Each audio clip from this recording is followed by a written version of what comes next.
preparar la mesa de diálogo que se viene a continuación con la querida Renata Turrent, que ya está lista, así como el maestro Jaime Hernández. Ya están listos para hablar sin censura de los temas relevantes. Renata Turrent, asesora en políticas públicas, querida amiga de Sin Censura. ¿Cómo estás, Renata? Hola, amigo querido, qué gusto estar contigo, todo tu auditorio y también con el maestro, qué gusto estar por acá. Gracias. Jaime Hernández, editor de La Jornada Sin Fronteras en el gran periódico La Jornada. Querido Jaime, buenas tardes. ¿Cómo estás, querido Vicente? Hola, Renata, querida, ¿cómo están? Bueno, vamos a empezar con estas imágenes que seguramente les van a poner los pelos de punta a los conservadores, a la gente que no quiere al presidente López Obrador. Les voy contando, acaba de subir el presidente Andrés Manuel López Obrador un video por cuestiones de derechos de música, nada más los voy a comentar. Miren cómo está con una camiseta polo, con su camisa a cuadros, y esto es lo que le van a criticar, que no está con sus necesariamente trajes Hugo Boss o Salvatore Ferragamo, pero el presidente Andrés Manuel López Obrador, muy cómodo, dice que ayer por la mañana, al mediodía y en la tarde, noche, habló con nuestros amigos, los presidentes de Brasil, Colombia, Cuba y Argentina, y han convenido reunirse por videoconferencia para enfrentar la inflación y ayudarnos mutuamente, dice el presidente Andrés Manuel López Obrador. También anuncia que se invitará a nuestros afines compañeros, los presidentes de Chile y Bolivia, y a la presidenta Xiomara de Honduras, dice el presidente Andrés Manuel López Obrador.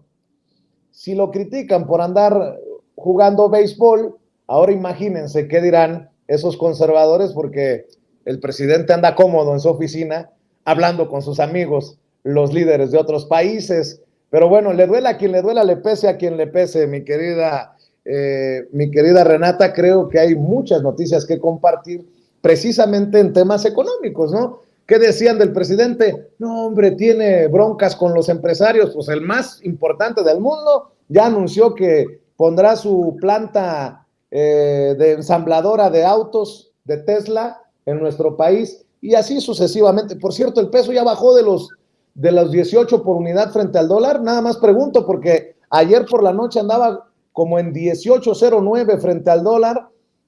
Pero eso no es por López Obrador. Bueno, pues pasa en tiempos de López Obrador, hombre, carajo, por lo menos. Mi querida Renata, escucho tus opiniones. Sí, acuérdense que cada vez que baja el peso, ahí está de la Madrid diciendo que en realidad eso no es positivo para la economía mexicana, que es de verdad un disparate. Si cualquiera de nosotros nos atreviéramos a salir a decir un disparate de ese tamaño, perderíamos nuestros espacios por estar diciendo mentiras y tonterías así, ¿no? Entonces, un poco habla de la manera en la que los medios de comunicación permiten que este tipo de mentiras, de fake news se digan en televisión, en espacios sin ninguna consecuencia. Pero bueno, hablando ahora sí de los anuncios del presidente, a mí me gustaría dividirlo en tres pequeñas opiniones. La primera es un poco retomar esta pregunta que hace Violeta Vázquez Rojas después de la marcha, y es un poco es una pregunta genuina que yo tampoco entiendo, y que creo que sería interesante que la oposición nos pudiera aclarar qué es lo que en realidad fueron a protestar, ¿no? Porque sabemos que esa clase social que mayoritariamente, ¿no? No toda la gente que fue, pero mayoritariamente la clase alta mexicana que se fue a manifestar el domingo, pues es gente que pensarías que mientras sus intereses económicos no se toquen, pues en realidad nunca habían salido a las calles, nunca se habían preocupado por ni la democracia, ni los derechos, ni absolutamente nada, ¿no? Su vida está resuelta en lo privado, por lo tanto, en la vida pública, ellos, mientras no se tocaran sus privilegios, no necesitaban salir a protestar nada. Pero hoy la realidad de ellos es la misma. De hecho, la economía está mucho mejor que en periodos neoliberales. Entonces, Violeta preguntaba de manera genuina, ¿por qué es que están saliendo, ¿no? Ni la inseguridad ni la economía están fallando. Entonces, no nos queda claro más allá de algunas sospechas de clasismo, racismo que los articula, pues en realidad no queda muy claro qué es lo que en realidad están protestando, porque nadie cree que en realidad fueron a protestar la democracia, ¿no? Ahora, en este sentido, un poco, ahora sí, hablando del tema económico, es muy interesante analizar qué es lo que está haciendo el presidente López Obrador. A diferencia de los gobiernos neoliberales, donde ahora sí que la política económica, la política industrial, pues la dictaba Estados Unidos y la dictaba el más rico, ¿no? Ahora, por primera vez, por lo menos en lo que yo tengo de vida, que yo tengo los 36 años del neoliberalismo, hay un plan de política industrial y hay un plan de política económica. No es simplemente al mejor postor o a lo que nos dicten desde Washington. Y el presidente López Obrador lo que decide es fortalecer la economía de abajo, que fue una de las claves para que la economía de este país no se cayera durante la pandemia. Y por otro lado, busca inversiones estratégicas, no solamente públicas, el Tren Maya, la refinería, etcétera, no solamente se invierte dinero público en infraestructura, sino también se atrae inversiones extranjeras, ¿no? Recordar que estamos en récords de inversión extranjera y este anuncio que se hace esta semana de Tesla, todavía más, ¿no? Y además lo hace siempre cuidando que el medio ambiente, en este caso el agua en Nuevo León, los trabajos sean dignos, es decir, se hace una política industrial siempre teniendo en mente el bienestar de la gente, primero, ¿no? Antes de cualquier otra cosa. Y al mismo tiempo, de manera paralela, un poco tratando de desglosar la manera en la que el presidente ha planteado su política económica, tiene una muy buena relación con Estados Unidos, sin dejar que se sigan metiendo en materia de seguridad, en materia de democracia, que ahora andan muy, muy interesados en una reforma secundaria, curioso, pero mantiene una buena relación económica con ellos, diplomática con los gringos, pero al mismo tiempo abre la relación comercial y la relación política con el resto de América Latina. Y esto en miras a tratar de bajar la inflación, porque como hoy explicó en la mañanera, ni México, ni Estados Unidos, ni ningún país es el único país que está viviendo inflación, ¿no? Es una consecuencia mundial de la pandemia, de la guerra Rusia-Ucrania, y por lo tanto una colaboración entre países puede ayudar a que las variables que han sido difíciles de controlar en cuanto a la inflación puedan por lo menos mitigarse. Entonces, y esta relación con América Latina, donde busca disminuir o por lo menos controlar la inflación, en específico en el tema de los alimentos, no solamente o trasciende una política económica, ¿no? Trasciende eso porque también es una relación política con países en América Latina que hoy gobierna la izquierda y que son aliados de México, un poco para enfrentar cuestiones económicas, pero también, insisto, cuestiones políticas de la antidemocracia de la derecha que vemos la vimos en Bolivia, la estamos viendo en Perú, y probablemente entremos al tema más tarde, pero también la vemos tratarse de gestar en México con esta mentira de que la 4T quiere acabar con la democracia y un poco entrando los gringos. Entonces es claramente una alianza económica, pero también política, mis queridos amigos. Pues entrémosle, mi querida Renata, para también escuchar las opiniones del maestro Jaime Hernández. Hoy el presidente, por ejemplo, exhibió a José Narro, el ex rector de la UNAM. José Narro, el presidente se pregunta, ¿cómo es posible que este priista haya sido rector de la UNAM? Pues con lo que nos presentó Ricardo Sevilla y los personajes conservadores enquistados en la máxima casa de estudios de México, pues no sorprende.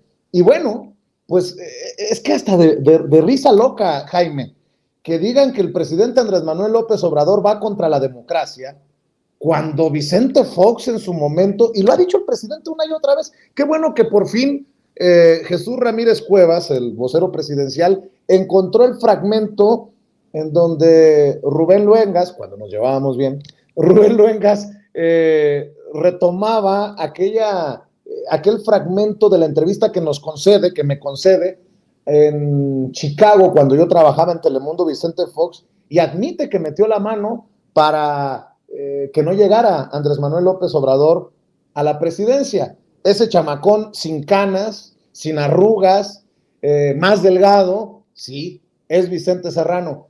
Y esos enemigos de la democracia o esos fantoches que nos vendieron humo, pues ahora son los que atacan a López Obrador, son los que hacen alianzas. Vamos a ver esta parte de la mañanera y ya escuchamos tus opiniones, mi querido Jaime. A mis colegas de En Contexto de Chicago, usted aceptó en esa entrevista que había que frenar a López Obrador y que influyó su intervención para frenar a López Obrador. La Suprema, es decir, el tribunal... Eso en Chicago, lo tengo grabado aquí en el canal nuestro. Dije en Washington, no fue así. Bueno, lo entrevistaron para el canal nuestro, de Chicago. Bueno, correcto, en Washington. Pero lo dijo. No hace falta, lo tengo grabado. Esto fue lo que le dijo a mi colega de Chicago. Era importante para promover la democracia en México sacar al PRI de Los Pinos, y era importante detener a López Obrador, que en demagogia y engaño se le ha ido dándole a tole con el dedo a la gente, al estilo de Hugo Chávez, al estilo de Correa. Lo que dije exactamente fue lo siguiente ahí en Washington. Estaba yo hablando de liderazgo a una audiencia que me pidió una presentación de liderazgo. A ver. Aunque entre preguntas de la prensa, aceptó por primera vez que en 2006 hizo todo lo posible para que Andrés Manuel López Obrador no llegara a Los Pinos. Lo que sí hice, todo lo que estaba en mi terreno dentro de la ley para que ese cuate no llegara, presidente. Dentro de la ley. Y tan es así que no sufrí castigo alguno. ¿Ya vieron? No, para los que votaron por el cambio y por Fox, y sobre todo por los jóvenes, porque él llega después de 70 años de dominio. Fíjate, mi querido Jaime, qué importante lo que hace el presidente Andrés Manuel López Obrador en las mañaneras, y qué bueno que ya pudo rescatar por fin este fragmento de la entrevista que nos concedió en Chicago Vicente Fox en la que admite la mano que metió para detener a López Obrador en aquellos años cuando fui conductor de noticieros en Telemundo, cuando era conductor de noticieros en Los Ángeles de la misma empresa Rubén Luengas. Ya después nos peleamos y nos agarramos del chongo y lo que sea, pero qué importante, porque exhibe a un Vicente Fox que buscaba por la democracia sacar al PRI de Los Pinos. ¿Y qué hizo después? Pidió el voto por Enrique Peña Nieto, el del PRI, para que regresara el PRI a Los Pinos. Y luego, por la democracia, era importante detener a López Obrador por la democracia. No, puta madre, pues si alguien no ve las incongruencias, pues yo creo que van a votar por Lili Téllez diciendo que en algún momento hizo campaña contra el PRIAN y ahora quiere representar al PRIAN. Solo como ejemplo, mi querido Jaime, estos personajes son los que dicen defender la democracia y defienden al INE. Ahí te la dejo de tarea. Híjole, es que de verdad este es un tema que da para horas, y me voy a tratar de explicarlo de manera, no voy a procurar no extenderme. Mira, para mí Vicente Fox se convirtió, para empezar, él es un fascista con botas y sombrero de ranchero. Eso yo lo tengo claro, es un fascista. Y el problema es que siempre ha sido un fascista que siempre complació a los oídos de Washington, ¿no? Vicente Fox repetía el mismo guión que le gustaba escuchar a Washington. Fue siempre muy obediente con Washington, Vicente Fox. ¿Te acuerdas de aquel episodio con Fidel Castro que le dijo a Castañeda, por favor, no quiero que George Bush se enoje, por favor dile que venga a la cumbre, que coma y se largue, ¿no? Y se vaya, ¿no? Entonces, pero Vicente Fox, que fue un traidor al sistema democrático en México porque prometió una transición con la que nunca cumplió.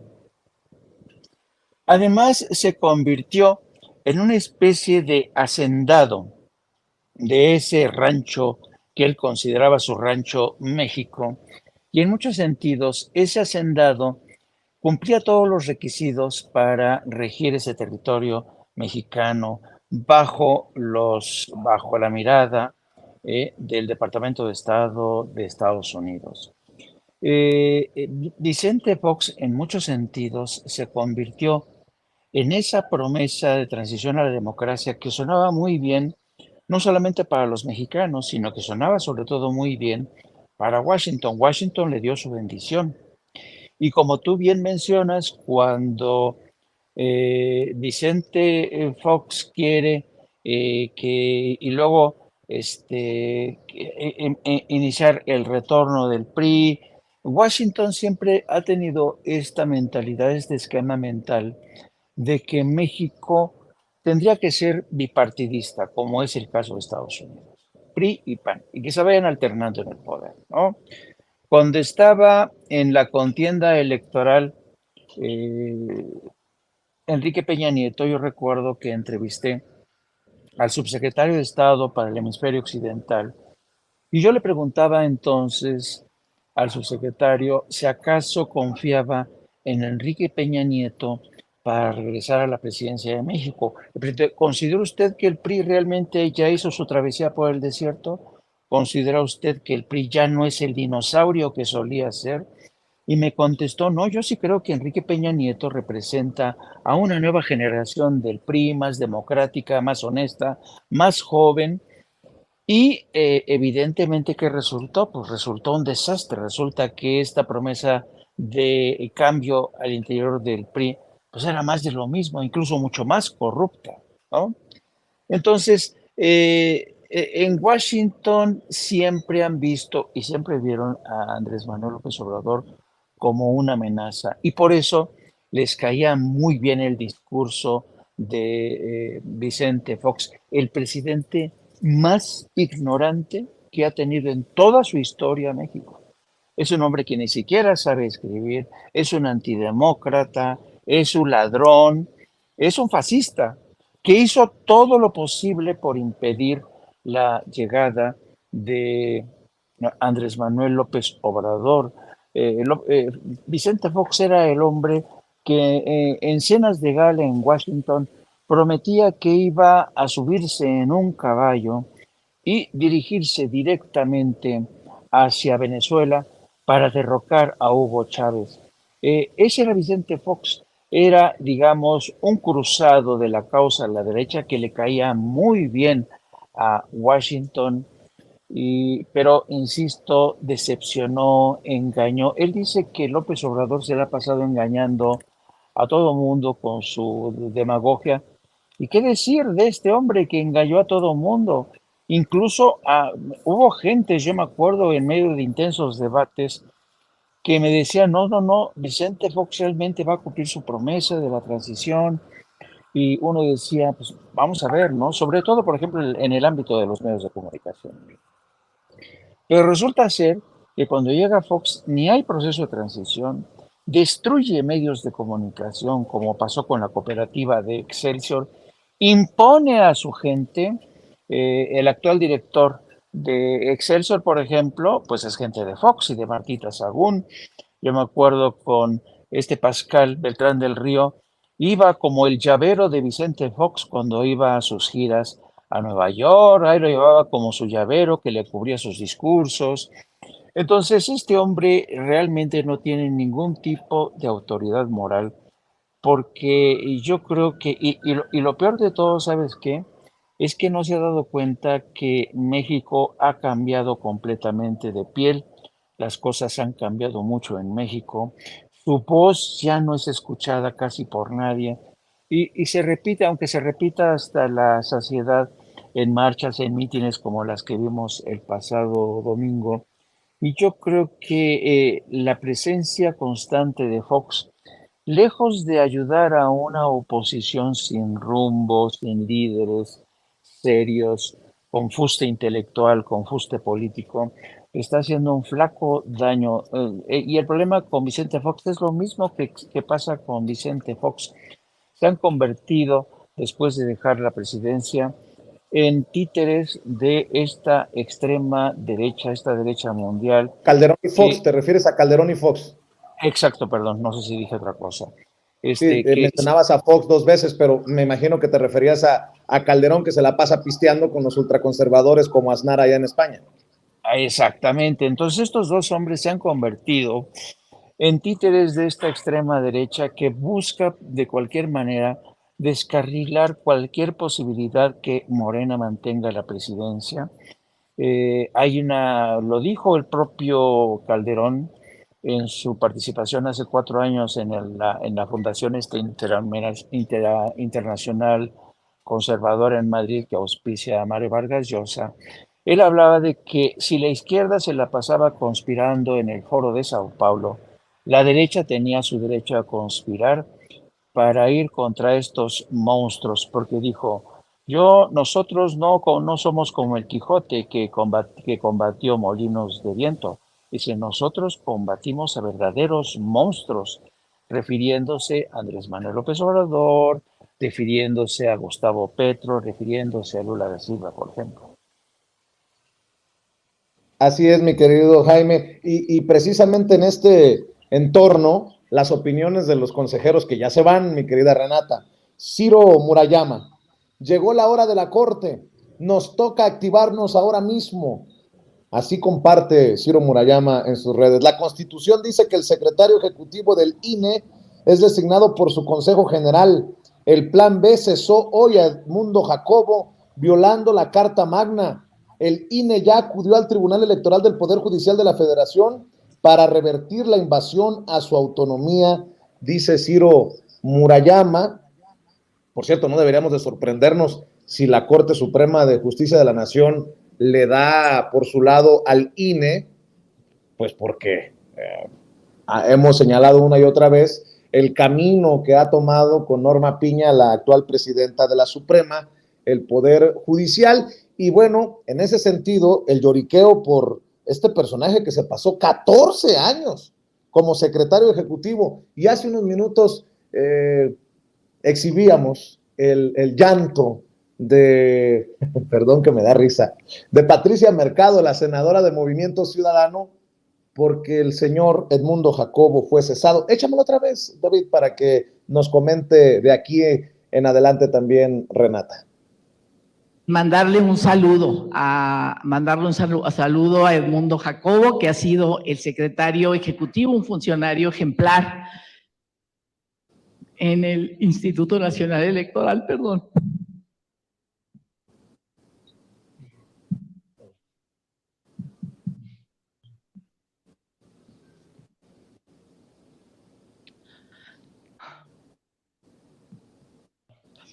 Perdón, no sé por qué me pasó, pero bueno. Gracias. Edmundo Jacobo, que es un funcionario que ha tenido 15 años, que ha sido muy importante y que hoy amanece despedido por estas nuevas reglas. A ver, pareciera que don Edmundo Jacobo se nos adelantó o algo por el estilo. A ver, ¿de qué estamos hablando? Pero bueno, seguramente así como Patricia Mercado, hoy amanecieron llorando Lencho y Ciro. Andarán con los ojos muy hinchados el día de hoy. Mi querida Renata, ya, pitorreo aparte, broma aparte, dame tu opinión.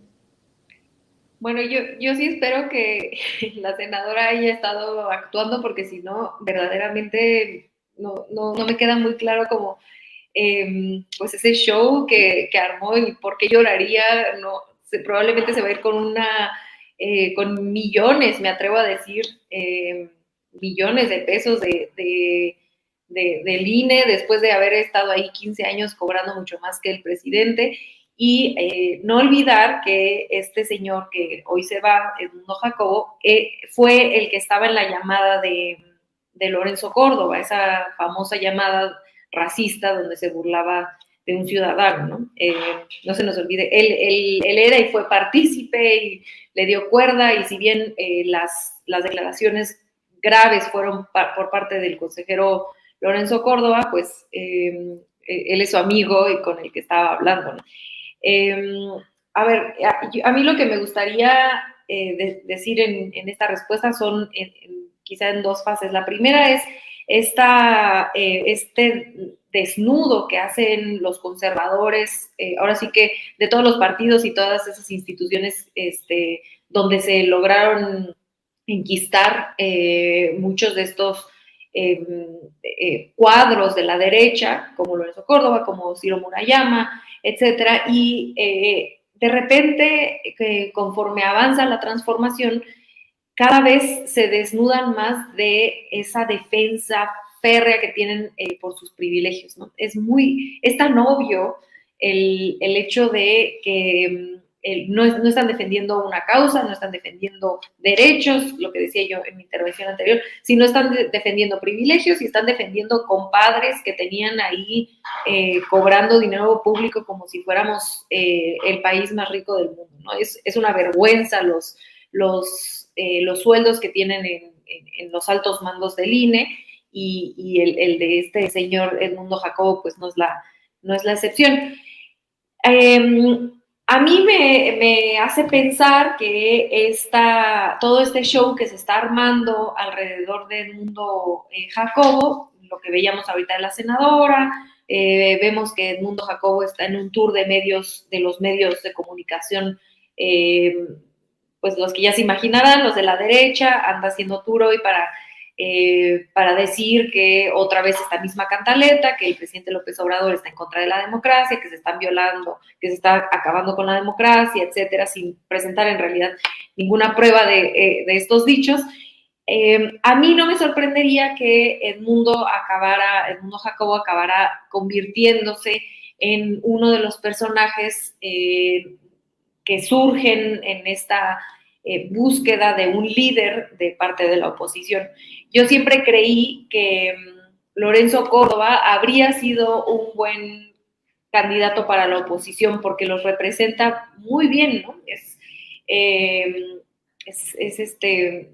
Pues es un neoliberal, un tecnócrata, racista, fifí, creo que hubiera hecho un gran trabajo como representante del bloque conservador como candidato. Lo que pasa es que él decidió no renunciar a su puesto en el INE a tiempo para haber podido ser candidato presidencial. Tuvo que haber renunciado el 23, como en abril, no quiero decir la fecha para no equivocarme, pero me parece que es el 23 de abril del año pasado, porque necesitas al menos 2 años antes de que empiece la campaña presidencial para poder ser, constitucionalmente está inhabilitado para ser candidato presidencial, tanto él como Ciro Murayama.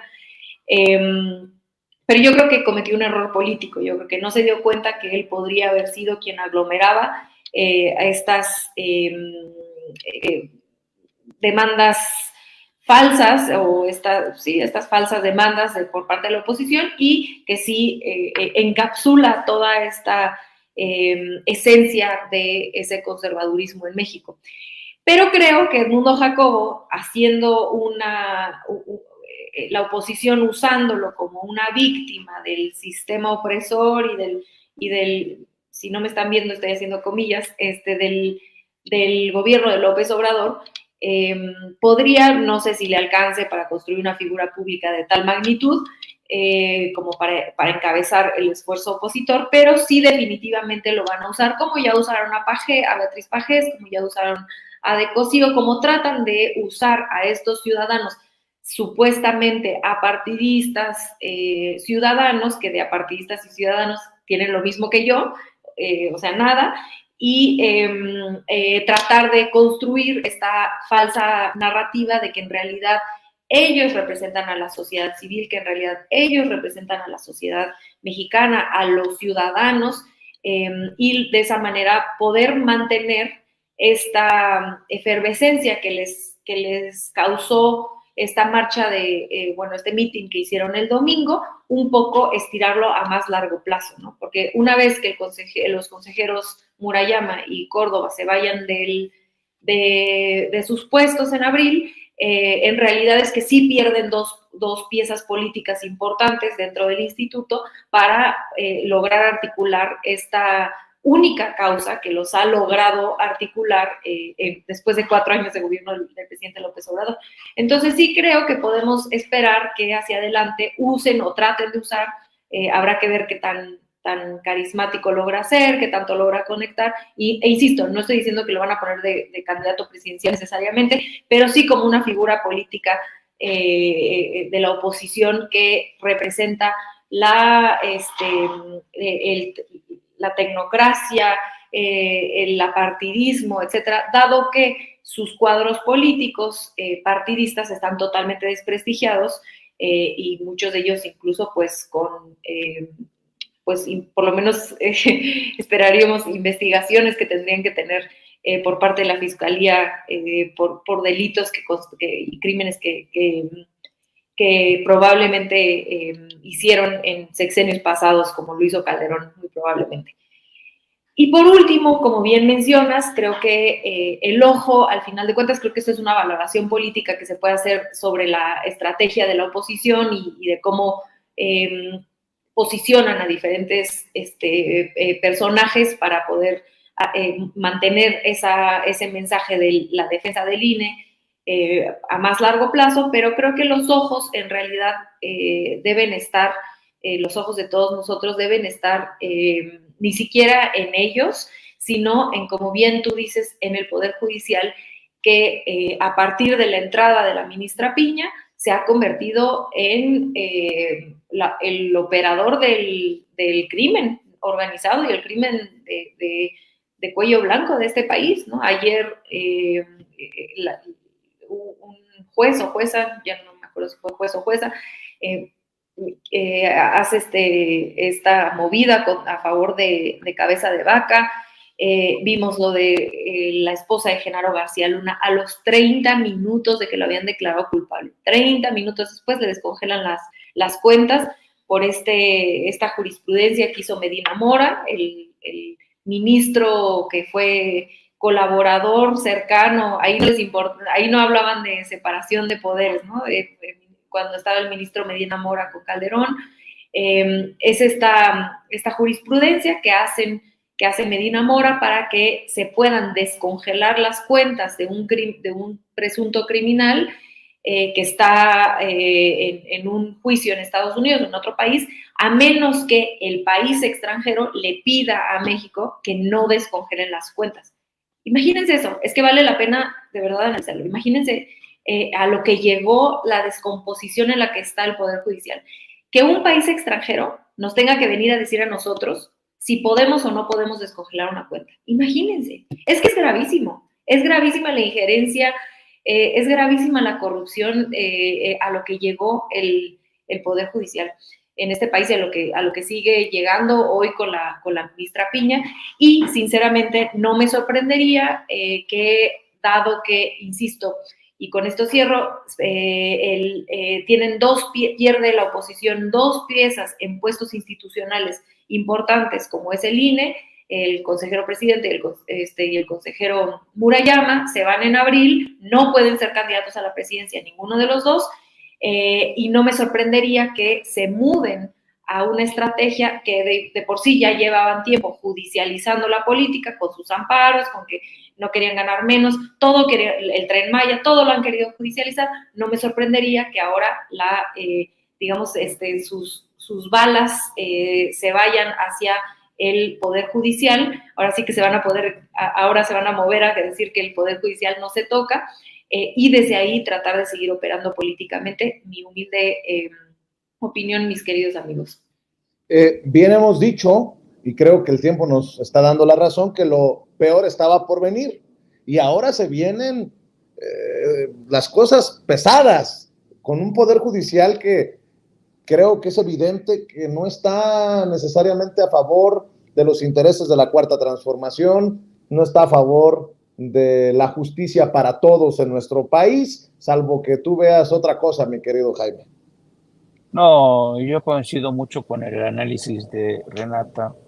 Yo creo que desafortunadamente el Poder Judicial se ha convertido en en el principal garante de lo que fueron los intereses creados, de políticos corruptos, porque, fíjate, yo creo que México, a lo largo de su historia, creció la naturaleza del Estado mexicano, fue, fue la de un Estado clientelar, ¿no?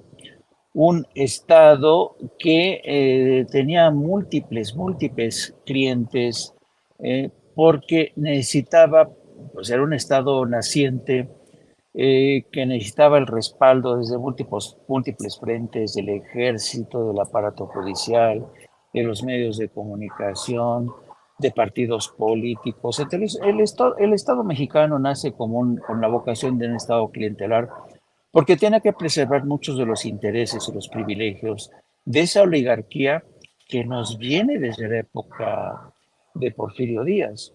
Entonces, en ese contexto y en esa lógica de un Estado clientelar, el Poder Judicial se ha convertido en el principal custodio, en el principal garante de esos intereses. Por eso, esta cultura de los magistrados, como los señores, yo he repetido una y otra vez hasta la saciedad, yo no conozco realmente en el mundo, a lo mejor se me escapa algún país de África o de América Latina, pero yo no conozco un país en el mundo donde el poder judicial tenga tantos privilegios, tantos privilegios. El salario que devengan los magistrados, es impresionante. El grado de autonomía, por decirlo de manera amable, de algunos magistrados es escandaloso. La forma en que se manejan los ministerios públicos, la forma en que el poder ha cortejado desde siempre al poder judicial es evidente precisamente en los salarios, en las prerrogativas, en los beneficios que tienen los jueces, los magistrados de la Suprema Corte. La Suprema Corte de Justicia incluso tiene un canal de televisión, un canal de televisión. Eso no pasa en otras partes del mundo. En Estados Unidos, el Departamento de Justicia no tiene un canal de televisión. Yo no conozco de verdad otro país donde la Suprema Corte tenga un canal de televisión. Entonces, ahí te das cuenta, además, el canal de la Suprema Corte, Dios mío, en serio, es de un aburrimiento total, con programas en la que entrevistan a los magistrados, en la que participan abogados, dándonos clases, es un bostezo tremendo. Ese canal que le dieron a la Suprema Corte de Justicia, la verdad es que sirve para un carajo, pero ahí te das una cuenta de cómo el poder político estuvo precisamente al servicio de la clase política en la lógica de ese Estado clientelar. Vimos el caso de Medina Mora. La familia de Eduardo Medina Mora, ahora que hablaba Ricardo Sevilla, él, han sido y siguen siendo un poder fáctico dentro del aparato del Estado, ¿eh? A Eduardo Medina Mora se le permitió una retirada graciosa de la Suprema Corte sin dar ninguna explicación, sin explicar de dónde había surgido esta fortuna que se le descubrió. La hermana de Eduardo Medina Mora fue durante años la directora del Instituto de Psiquiatría, que es el más prestigioso, pero ella misma no es psiquiatra, no es psiquiatra. Eh, pero, y esto me lo comentaban amigos desde instituciones de salud, cuando hablaban de la hermana de Eduardo Medina Mora, decían, no, es que los Medina Mora siguen pesando y mucho en el ámbito académico, en el ámbito judicial. Entonces fueron estos gerifaltes de los poderes que se incrustaron en la UNAM, en el aparato de justicia, los que han gozado y los que permanecen impunes, ¿no? Tú te recuerdas aquella vez, y lo hacía con bastante lógica en la lucha por el poder, aquel video de Héctor Aguilar Camín con ex colegas, creo que del Colegio Patria, del Colegio Madrid, donde él ofrecía la fórmula, la receta para ir contra la 4T y López Obrador. Y él señalaba como punto de partida ir y platicar en corto con los magistrados. ¿Por qué? Porque los magistrados son unos togados que se han convertido en los custodios de los usos y costumbres de esa oligarquía, de las riquezas de esa oligarquía, del poder de esa oligarquía. Han mediado y han emitido pronunciamientos que van en tantos sentidos para empoderar, para hacer transferencia de riqueza, de patrimonio ilegal a muchos políticos. El otro día el presidente hacía mención cómo Norma Piña ya ha llegado a declarar una suerte de autonomía del Poder Judicial sin precedentes, es decir, no que nadie se meta con el Poder Judicial, como si realmente el Poder Judicial fuera un ente que se ciñe estrictamente a lo judicial, cuando también toca, y en muchas ocasiones, el ámbito de lo político. Un ámbito de lo político que nos concierne a todos, al Poder Ejecutivo, al Poder Legislativo, a los ciudadanos. Entonces, Norma Piña no puede convertir al Poder Judicial en una ínsula barataria al servicio de los más poderosos de esa oligarquía que tiene prisa por retornar al poder. Y yo creo que la batalla apenas ha iniciado, con Norma Piña como una de sus principales piezas para declarar inconstitucional el Plan B. Esa batalla va a estar muy interesante. Pero, ¿sabes qué? Yo observo todo esto, contemplo esto. Yo sé que las cosas no se logran de la noche a la mañana, pero confieso que ciertamente a veces me frustra el tener un sistema judicial tan jodidamente entregado a la oligarquía, tan corrupto, y una Fiscalía General de la República que es una tortuga que realmente a mí en lo personal me ha decepcionado tremendamente. Y como tú decías al inicio de esta intervención, querido Vicente, yo creo que todavía lo peor está por suceder, porque yo he repetido muchas veces que estamos en ese momento en que creímos que habíamos terminado con el antiguo régimen. Ahora vamos a ver si ese antiguo régimen no termina con nosotros. Querido Jaime, ¿por qué no cerramos invitando a la gente a tus espacios, a tus trincheras, maestro? Pues sí, en cuestión ya de 1 hora con 10 minutos entraremos en directo con No Apto para Cínicos, el canal que tengo el honor de dirigir con nuestra productora Lourdes Salas. Vamos a entrar a las 14 horas. También les invito a que nos sigan a través de nuestras redes sociales en @JaimeJourno y también a través de la sección de la Jornada Sin Fronteras de nuestro gran periódico La Jornada. Un abrazo, querido Vicente, y a la querida Renata. Claro que sí, maestro, estamos al pendiente. Renata, ¿por qué no cerramos también invitando a la gente a tus redes, a tus cuentas? A mí también me encuentran en Instagram y en Twitter como @rturrent, en este hermoso espacio los jueves o viernes. Y hoy voy a estar platicando sobre la marcha del INE con Fabricio Mejía en la Brigada para leer con Libertad. Ahorita les dejo el link en el chat por si también quieren acompañarnos en la noche. Y mandarles un abrazo a ti, querido Vicente, a ti, querido Jaime, por supuesto a toda la audiencia, que siempre los leo con muchísimo cariño. Un beso a todo el equipo de producción hasta allá. Muchísimas gracias por el espacio y nos vemos la semana que entra. Claro que sí, nos vemos la semana que entra. Gracias a Renata, gracias al buen Jaime, que pasen excelente tarde.